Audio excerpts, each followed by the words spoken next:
What's going on, y'all? Okay, so look, I'm back again and for American Horror Story.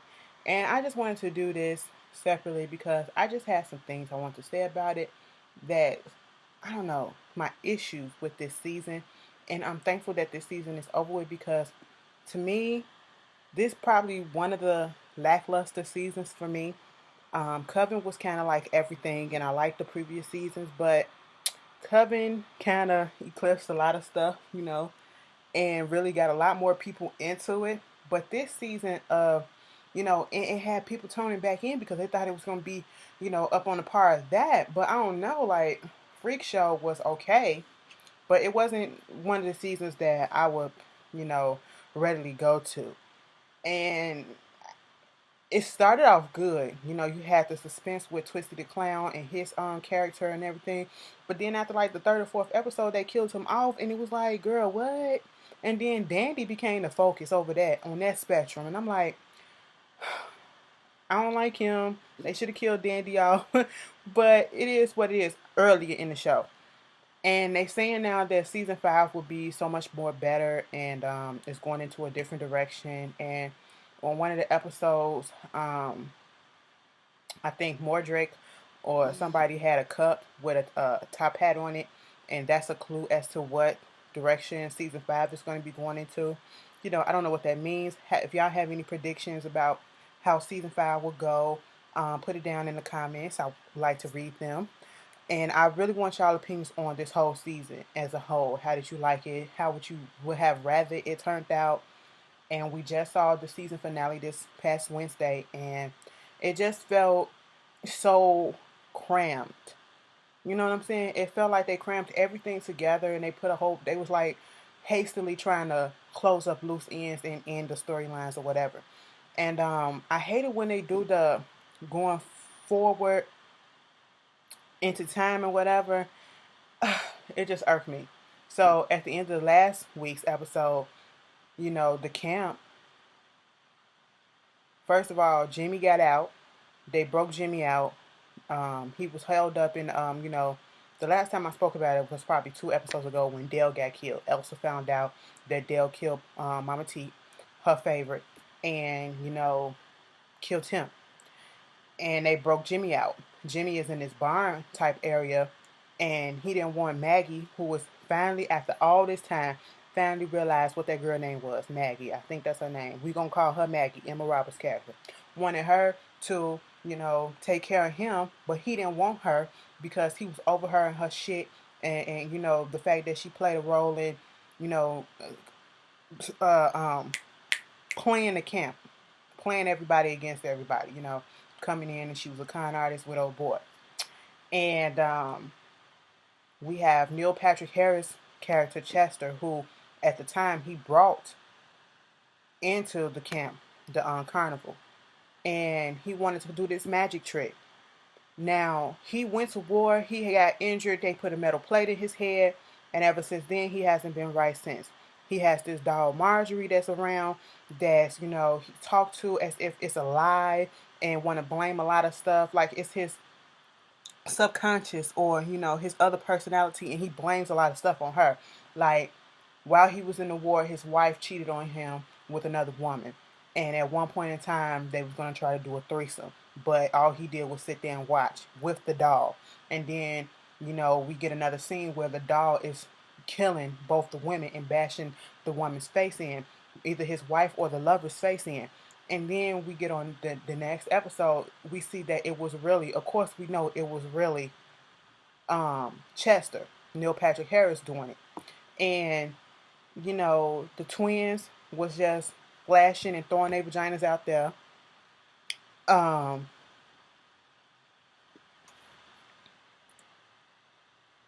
I'm sorry, hold on.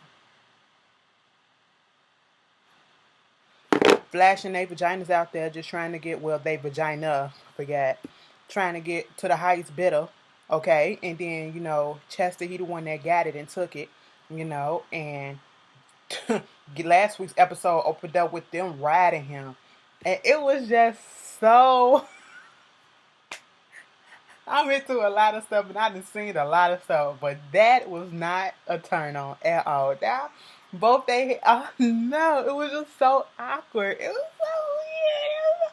Like, do they got three titties or do they got one? I mean, two. You know, like, and how is the, like, are they the same size? Like, what? I just don't get it. I don't get it. Mind you, they was doing it, and Marjorie, the doll, was just watching them, and um, they was like, could you put her away? Cause girl, this is awkward, and he did. And then Marjorie got mad. Like, girl, talk about something that you know the twins gotta go. Like, what? It was crazy. So the twins gotta go. That's what he made up in his mind, and he was like, okay, whatever. And he wanted to do this magic trick, right? The sawing in half. That's how his wife got killed. I think he sawed her in half, or something like that. Girl, it was crazy, you know. And he was so adamant about the twins being, his assistant because he was gonna kill them. If he didn't realize that was what's gonna happen, that subconsciously was what he wanted them to be his assistants for. And they was like, "Girl, we not gonna do this." Here come Maggie, like, "Look, I do it." He gets up in there, all of a sudden a switch, he snapped, and he started sewing her together, and he really solved her. Now, when you do the trick, it's some way that you're supposed to be able to pull your legs up. So when he saw through, you literally on the other half, on the other side, and it's some false legs on this side, so it can show that, hey, you really did saw him, but you really didn't. And he had handcuffed her legs, so she couldn't move if she wanted to, and literally sawed her in half. And everybody was like, "What the fuck?" And then Desiree was like, well, the bitch had it coming to her. First, she was shocked, but then she was like, well, she had it coming to her. It is what it is. And he having this internal struggle with him and Marjorie and talking about something, you the one that did this and all this, and you killed all these people. And then Marjorie was like, girl, I'm just a doll. Next thing you know, he get pissed off at Marjorie, the doll, and start, stabbing it. It then gonna take it, talk about, so look at all the blood, take it to the cops and say, I committed a murder, I killed her, this is my victim. And they looking at him like, boy, are you crazy? Yes, he is. So Maggie is dead. Elsa called in the dude that gave her prosthetics to come in and do some fake hands, prosthetic hands for Jimmy, and not the regular hands, but to in the same shape of his lobster claws. And I thought that was cool. Come to find out, him and Elsa and old dude had a little relationship, and he was pissed off at what happened to Elsa, and he was trying to track down all the people that did it. But the last person, kind of called him and tortured him, and electrocuted his balls and stuff, so he can't function like that. And he didn't, he was in love with Elsa, shit like that. So he'd do anything for her. On the season finale, at the very end, at the very end of the last episode, the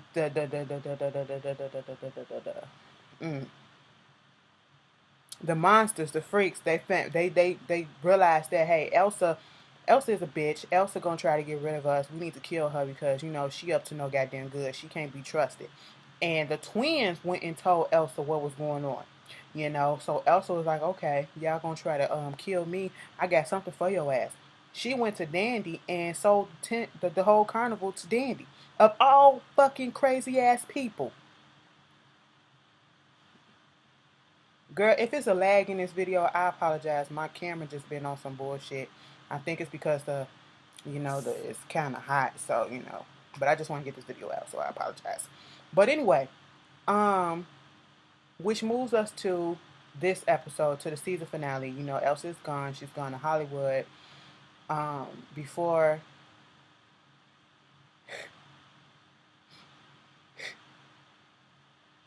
it was so funny. It was so funny because I think, not in this episode, but either in the episode from last week, they found out what old boy was doing. The con man. They got him, cut his arms and legs off, and he looked like a miniature meat. He did. And Dandy saw that, and he was like, oh, okay, these motherfuckers ain't playing. But, fuck them. That don't scare me.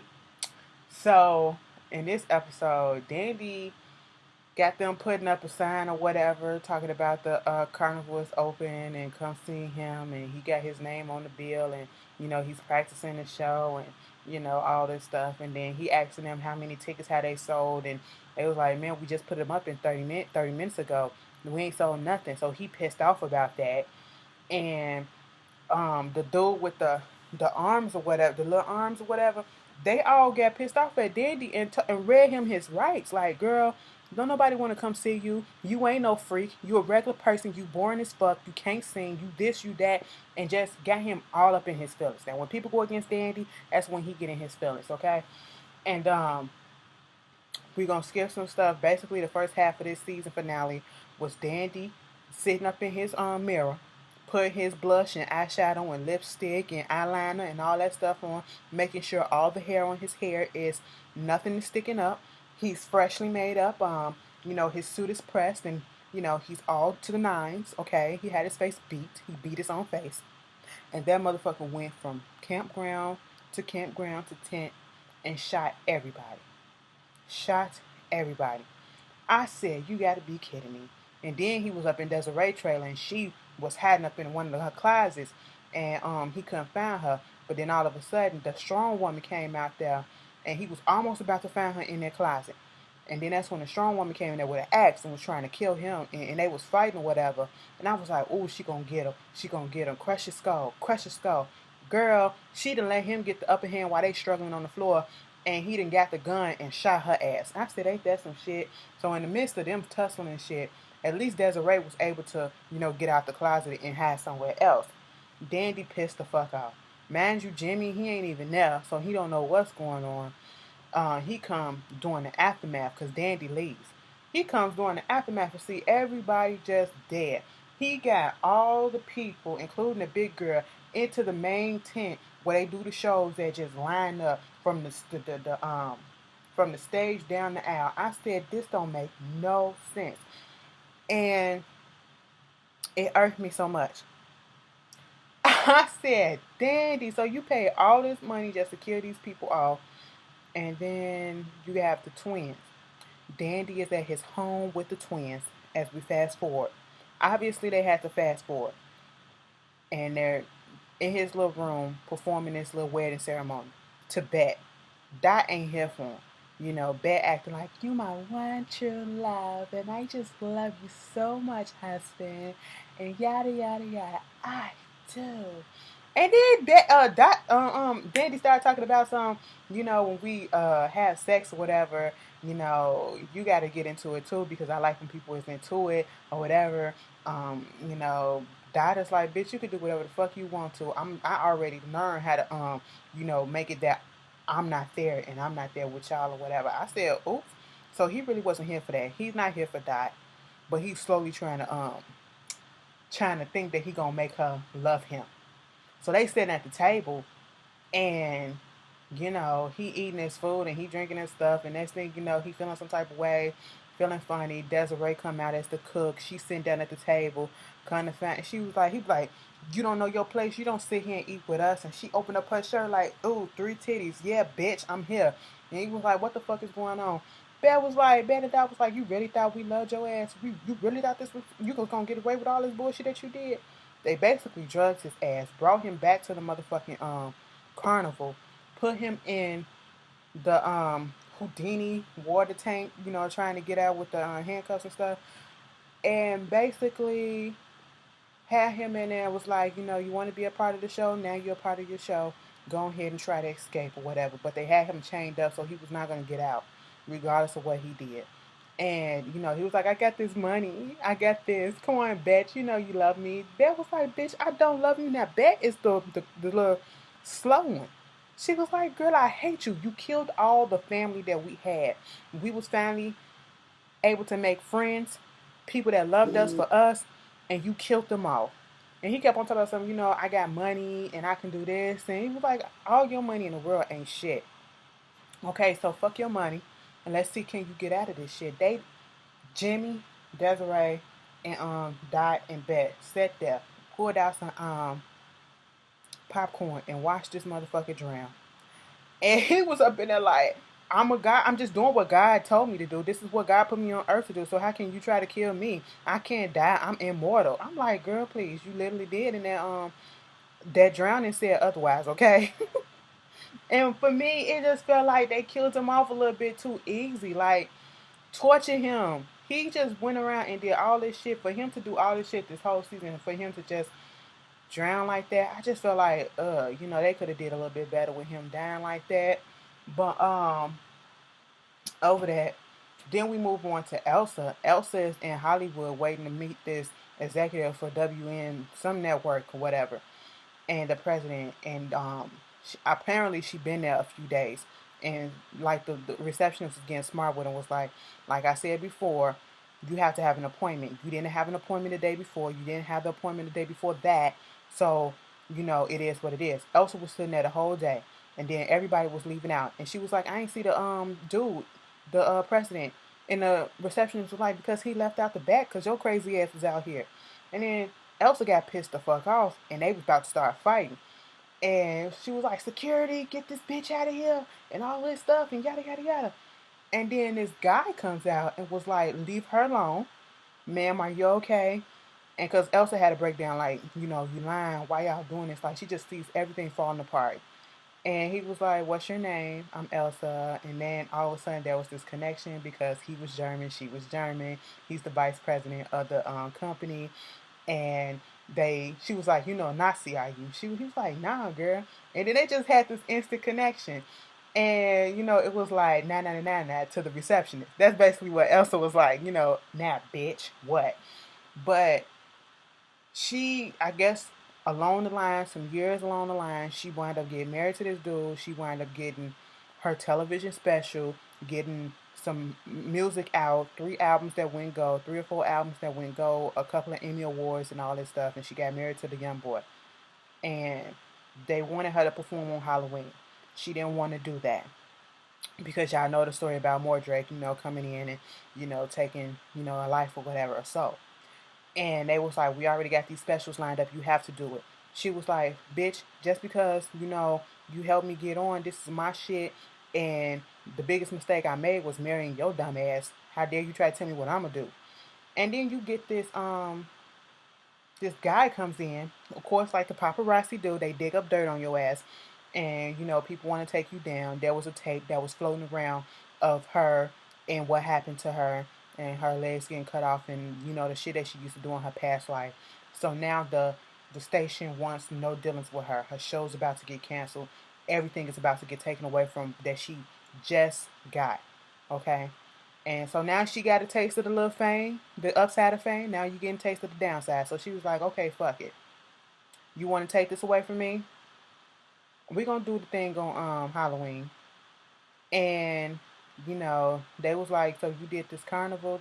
You used to own this carnival and be the manager of this carnival or whatever. And she was like, maybe. Well, they all dead. And she was like, oh, shit. She felt the way. But then she do the special. It's Halloween. And she's singing. You don't perform on Halloween. You don't sing. You don't do none of that. And she's up there singing. And outside, it was like away from the studio on a regular street, wherever they at. It was this shop that had the TV plant. Desiree and Malcolm Jamal Warner, they wound up hooking up and having kids or whatever. They walk past and Desiree see her on TV like, oh shit, look at this bitch. And they keep on walking. So while Elsa up there performing, Mordrake is walking down the street. He comes up in there and she's smiling because she seen him like, okay, y'all ain't gonna get me. I'm ready to go with him. He was like, bitch, you ain't the one. We don't want you. I said, damn. And somehow, from that moment to something else happened where she gets transported back to being in the carnival with the freaks. I don't know what happened between it. It was just so weird how she ended back up with the freaks and they was alive. And was it a dream? Did he really take her or did somebody shoot her? I'm confused. But that was basically the season finale of, season 5 Freak Show of American Horror, season 4 Freak Show of American Horror Show. I was underwhelmed, and it could have been a whole lot better. It had potential to be a great season, but it just was very, very lackluster. And I hope the next season is so much, much better. But y'all tell me how y'all felt about it, what y'all would have done differently. Were you satisfied with it? What I'm looking forward to is for The Walking Dead to come back, okay, next month. But I think Scandal and How to Get Away with Murder and all that comes back next week, so I can't wait for that shit either. But yeah, y'all tell me how y'all feel, and I will see you guys later.